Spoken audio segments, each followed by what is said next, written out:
नमस्कार दोस्तों, stock market studies में फिर से एक बार आपको बहुत-बहुत स्वागत है।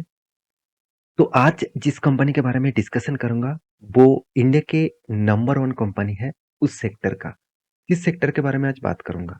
तो सेक्टर कौन-सा है? पहले बता दूँ कंपनी केमिकल इंडस्ट्रीज़ से बिलॉन्ग करते हैं और केमिकल के अलग-अलग कैटेगरीज़ होते हैं। तो आज जिस कैटेगरीज़ के बारे में बात करूँगा, वो केमिकल्स कैटेगरीज़ देखा जाए तो एक अ, एग्रो केमिकल इंडस्ट्रीज़ से बिलॉन्ग करते हैं। तो एग्रोकेमिकल देखा जाए तो बहुत अलग-अलग कंपनीज़ हैं, जहाँ पे आप देख सकते हैं यूपीएल है, पीआई इंडस्ट्रीज़ है, सुमितोमो केमिकल्स है, साथ ही साथ और भी कितने सारे केमिकल्स कंपनी आप देख सकते हैं। तो आज मैं जिसके बारे में बात करूँगा उसका नाम है यूपीएल। तो यूपीएल के ऊपर बहुत सारे दोस्तों ने कमेंट किया, सर कंपनी एक ही रेंज के ऊपर, एक ही बॉक्स रेंज के ऊपर बहुत दिनों तक ट्रेड कर रहा है, तो कब भागेगा? और कब अगर अगर बाय करना ही है तो कब करना चाहिए? तो चलो मैं इस कंपनी के आज डिटेल्स डेटा दिखाऊँगा। साथ ही साथ अभी मौका है, इस मौके को फ़ायदा के हिसाब से उठा सकते हैं क्योंकि इंस्टीट्यूशन इस कंपनी के ऊपर इन्वेस्ट करना स्टार्ट कर चुके हैं। तो सब कुछ मैं डिटेल्स दिखाऊँगा, तो वीडियो को शुरू से लास्ट तक देखिएगा और अभी तक अपने चैनल को सब्सक्राइब नहीं किया, बेल आइकन को हिट नहीं किया तो ज़रूर कर लीजिएगा कंटिन्यूअसली वीडियो पाने के लिए। और मैं ज़रूर रिक्वेस्ट करूँगा टेलीग्राम में जाकर जॉइन कर लीजिएगा, आपको बहुत सारे अपडेट्स वहाँ पे मिलेंगे ज़रूर। तो चलो देख लेते हैं कंपनी के डिटेल्स के बारे में। सबसे पहले बता दूं केमिकल इंडस्ट्रीज के किंग कहा जाता है ईपीएल को और केमिकल में मतलब एग्रो केमिकल्स के किंग कहा जाता है ईपीएल को।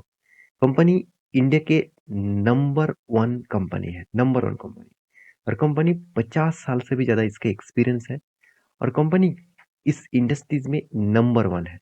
और देखा जाए तो इन द इंडस्ट्रीज के नंबर 5 है। खुद का प्रोडक्ट बनाने में खुद का इंडस्ट्रीज में मतलब एग्रो केमिकल्स में वो नंबर 1 में है और टोटल केमिकल इंडस्ट्रीज में देखें तो कंपनी 5 नंबर के आसपास देखने को मिलेगा। तो टोटल एम्प्लॉइज है कंपनी का ग्लोबली मार्केट में, सिर्फ इंडिया में नहीं ग्लोबली मार्केट को मिलाकर 10,000 के आसपास कंपनी का टोटल एम्प्लॉय है। कंपनी का खुद का प्रोडक्ट कितना 13,000 से भी ज्यादा, 13,000 से भी ज्यादा खुद का प्रोडक्ट रजिस्टर है। तो इतना ज्यादा प्रोडक्ट कंपनी मार्केट में लॉन्च कर चुके हैं। देखिए जिसके पास ज्यादा प्रोडक्ट रहेगा वो प्रोडक्ट के ऊपर अच्छा खासा माल, एक अच्छा खासा रेवेन्यू कमा पाएंगे। आज रिलायंस, टाटा, अंबानी और अदानी इतने सारे कंपनीज क्यों लॉन्च किए? क्योंकि वो जानते हैं एक कंपनी फॉल हुआ मतलब फॉल्स गया तो दूसरे कंपनी से उसको फायदा मिलेगा। तो इसलिए वो अलग अलग प्रोडक्ट यहाँ पे मार्केट में लॉन्च कर रहा है। तो यहाँ पे देखिए कंट्रीज वेल्थ सेल्स जो रीजन है 138 है। तो कंपनी का 2022 के फाइनेंशियल ईयर्स के रिपोर्ट के हिसाब से 6.2 बिलियन रेवेन्यू जनरेट किया है, बहुत शानदार है। तो साथ ही साथ कंपनी का जो टोटल ग्रोथ ऑफ पोटेंशियल है वो 19% के आसपास ग्रोथ हुआ है। कंपनी का ईबिटा मार्जिन 102 बिलियन के आसपास है। मैन्युफैक्चरिंग जो फैक्ट्रीज है 43 है, आर&डी जो मतलब फैसिलिटीज है वो 18 है। मतलब कंपनी लगातार खुद के रिसर्च के ऊपर, खुद के प्रोडक्ट के ऊपर काम करते जा रहे हैं। मुझे इस कंपनी में स्ट्रेंथ सबसे अच्छा लगा क्योंकि कंपनी बायो सॉल्यूशन के ऊपर, कंपनी क्रॉप प्रोटेक्शन के ऊपर। तो कंपनी बायो सॉल्यूशन मतलब क्या होते हैं? देखिए जितने सारे एग्रीकल्चर किया जाता है उसके बायो सॉल्यूशन करना बहुत जरूरी होते हैं। मान के चलिए किसी भी जमीन में आपका फसल ठीक ठाक से हो नहीं रहा है, तो उसके लिए कौन सा केमिकल्स यूज किया जाए, कौन सा फर्टिलाइजर यूज किया जाता है, कौन सा एग्री एग्री मतलब एग्री फर्टिलाइजर यूज किया जाएगा, वो इस तरीके से कंपनी उसके ऊपर प्रोडक्ट बना के रखे हैं। क्रॉप प्रोटेक्शन बहुत इंपॉर्टेंस होते हैं क्योंकि आप कितना भी फसल उगा ले तो उसके ऊपर मतलब क्रॉप प्रोटेक्शन होगा ही होगा। तो उसको मेंटेन करने के लिए आपको केमिकल की जरूरत पड़ेगा, वो भी इस कंपनी सप्लाई देते हैं। साथ ही साथ सीड्स, देखिए सीड्स सबसे इंपॉर्टेंस होते हैं। अगर सीड्स ठीक ठाक नहीं हुआ तो पेड़ अच्छा खासा नहीं बनेगा और और उससे आपको अच्छा खासा फल भी नहीं मिलेगा। तो पोस्ट हार्वेस्ट के ऊपर मतलब जो फल उगाए जाते हैं उसको मतलब प्रोटीन मिले, फूड को भी प्रोटीन मिले, तो इसीलिए उसका भी केमिकल इसी कंपनी बनाते हैं। एक स्टेन में आपको इसीलिए दिखा रहा हूँ क्योंकि कंपनी के बारे में, स्टेन के बारे में आपको पता है तो आप कुछ भी कर सकते हैं। तो कंपनी और एक नया बिजनेस के ऊपर एंट्री कर चुके हैं। कंपनी देखा जाए तो सोलर प्रोजेक्ट के ऊपर भी कंपनी यहाँ पे काम करना स्टार्ट किए हैं। तो मुझे नहीं लगता उस प्रोजेक्ट के ऊपर कंपनी को एंटर होना चाहिए था। बाकी देखिए वो कंपनी का राय है, वो कुछ भी डिसीजन ले सकते हैं। तो रही बात कंपनी के डिटेल्स के बारे में, सबसे पहले मैं जो दिखाऊँगा आपको, वो ध्यान से देखना कंपनी का शेयर होल्डिंग। तो शेयर होल्डिंग के बारे में बात करूँ, तो इस चीज़ को आप ध्यान से देखना, प्रोमोटर के पास कितना होल्डिंग है? प्रोमोटर के पास 30% के आसपास होल्डिंग है। म्यूचुअल फंड के पास कितना? साढ़े 5% के आसपास। एफआईएस के पास देखिए धमाका होल्डिंग है 37% के आसपास। क्यों एफआईएस इसमें निवेश ना करे? आपको मैं दिखाऊँगा, क्योंकि इसके निवेश करने का कारण भी है, क्योंकि कंपनी में जो स्ट्रेंथ है, उस स्ट्रेंथ के बेसिस में एफआईएस भी निवेश कर रहा है। पब्लिक के पास 10% के आसपास होल्डिंग है, अदर्स के पास 16% के आसपास होल्डिंग है। तो हर किसी के पास इसका होल्डिंग है। रही बात, देखिए जो चीज़ मैं आपको दिखाने वाला था, कंपनीज़ के ऊपर लगातार बाइंग इंक्रीजिंग होता जा रहा है। म्यूचुअल फंड भी यहाँ पे बाय कर रहा है, एफआईएस भी यहाँ पे बाय कर रहा है। तो कितने बाय किया? चलो मैं आपको दिखाऊँगा। उससे पहले और एक पॉइंट्स आपके साथ में शेयर कर लेता हूँ।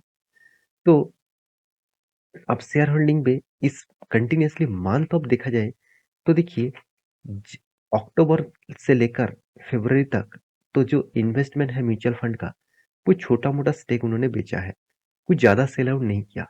अगर इस कंपनी का डिटेल्स और भी दिखा दूँ, तो इन्वेस्टर के बारे में बात करूँ, आप देखेंगे, प्रोमोटर भी खुद की हिस्सेदारी बढ़ा चुके हैं इस कंपनी के ऊपर। एफआईएस भी देखिए 35 से 37% का होल्डिंग कर चुके हैं। हाँ, डीएस ने थोड़ा-सा माल यहाँ पे बेचा है 1% के आसपास। पब्लिक भी खुद का माल 2% के आसपास बेच चुका है, और इसी माल किसने उठाया? प्रोमोटर और एफएस ने। तो जब कोई इंस्टीट्यूशन माल उठा रहा है, जब प्रोमोटर खुद माल खरीदारी कर रहा है, तो उस कंपनी के ऊपर एक पॉजिटिव साइंस आपको देखने को मिल जाता है। तो क्या इस बेसिस में कंपनी को निवेश करना चाहिए? ऐसे बिल्कुल भी नहीं। अगर कंपनी के रिपोर्ट के हिसाब से रेवेन्यूज दिखा दूं, तो कंपनी 2018 से लेकर 2022 तक लगातार खुद का रेवेन्यूज बढ़ाते चला गया। ऐसे नहीं कि पिछले सालों से कम हुआ, कंटिन्यूअसली ग्रोथ हुआ। और ये कितना सेल्स का ग्रोथ हुआ, वो भी मैं आपको दिखा दूं।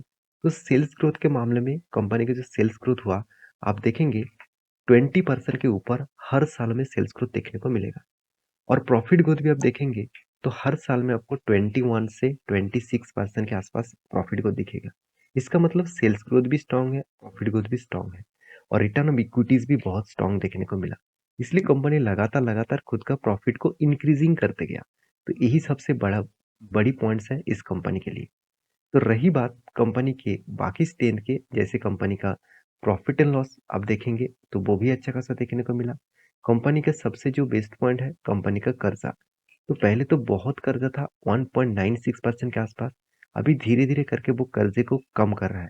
अभी 1% के आसपास कर्जा अभी भी खड़ा हुआ है।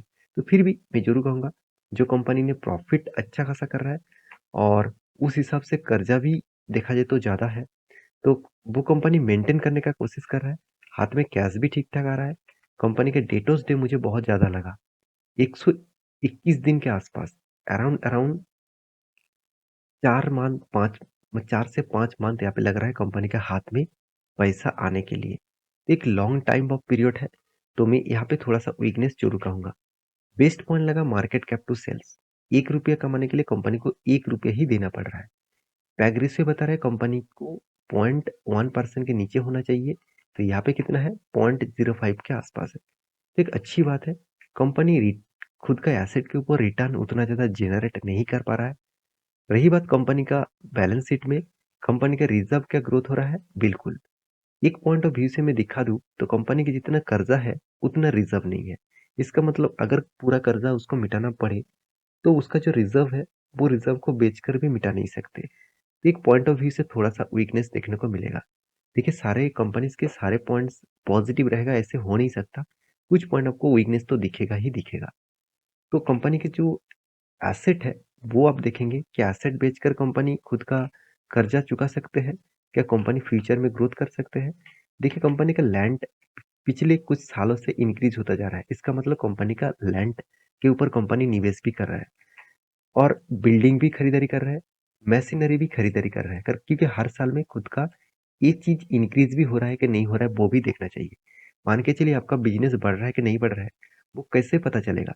आपने आज एक दुकान खरीद के स्टार्ट किए थे, कल अगर 2005 साल के बाद आपके आपके 5 दुकान हो गया, इसका मतलब आपका बिजनेस में इंक्रीजिंग हो रहा है। अगर 10 साल के बाद में ही भी आपका 5 दुकान रह गया, तो सोचना आपका बिजनेस में इंक्रीज नहीं हो रहा है। तो ये बात भी आपको एसेट में दिखेगा। तो रही बात कंपनी का कैश फ्लो, जो सबसे इम्पोर्टेंस है, क्या सही में कंपनी का कैश फ्लो मेंटेन हो रहा है? अगर आप देखेंगे कंपनी जितना प्रॉफिट दिखा रहा है, उतने पैसे के आसपास ही कंपनी हाथ में कैश लेके आ रहा है। तो देखिए, प्रॉफिट खाते में दिखाना एक अलग बात होते हैं और प्रॉफिट हाथ में आना एक अलग बात होते हैं। तो जितना प्रॉफिट अपने बुक में दिखाया और जितना प्रॉफिट आपके हाथ में आया, अगर दोनों ही आस-पास है तो ठीक है, दोनों में अंतर है तो बहुत दिक्कत आ सकते हैं कंपनी के लिए। तो इस सारे पैरामीटर्स में आपको इसीलिए दिखाया क्योंकि कंपनी के स्ट्रेंथ के बारे में आपको पता होना चाहिए। रही बात इसका चार्ट पैटर्न के, तो चार्ट पैटर्न में पहले ही बोल चुका हूँ, ये जो रेंज है, इस रेंज के अंदर फँसे हुए हैं। बार-बार रेजिस्टेंस और सपोर्ट टेस्ट कर रहा है। मुझे जो ट्रेंड देखने को मिला है, तो मुझे ऑब्वियसली मैं बोलूँ तो यहाँ पे मुझे एक डाउन ट्रेंड देखने को मिला है। क्योंकि हायर हाई नहीं हो रहा है, हायर लो हो रहा है। तो इस ट्रेंड बता रहा है कंपनी लोअर साइड में ब्रेकआउट कर सकते हैं। अगर लोअर साइड में ब्रेकआउट करे, तो आपको नेक्स्ट जो लेवल इस लेवल तक देखने को मिल सकता है, जो लेवल है 500 रुपीज़ के आसपास। तो मैं ज़रूर कहूँगा इसके ऊपर स्टडी करिए। एज़ अ लॉन्ग इन्वेस्टमेंट के लिए आपको एक मौका दिया जा रहा है, उस मौके को फ़ायदे के हिसाब से उठा सकते हैं। बाकी एक बार डिसीज़न लेने से पहले रिसर्च करना, उसके बाद डिसीज़न लेना। तो मेरी वीडियो से आपको कुछ सीखने को मिला, जानने को मिला, तो प्लीज़ चैनल को सब्सक्राइब करिए। मिलते हैं नेक्स्ट वीडियो में, तब तक के लिए अच्छे से रहिए, अपना ख्याल रखिए। Bye bye.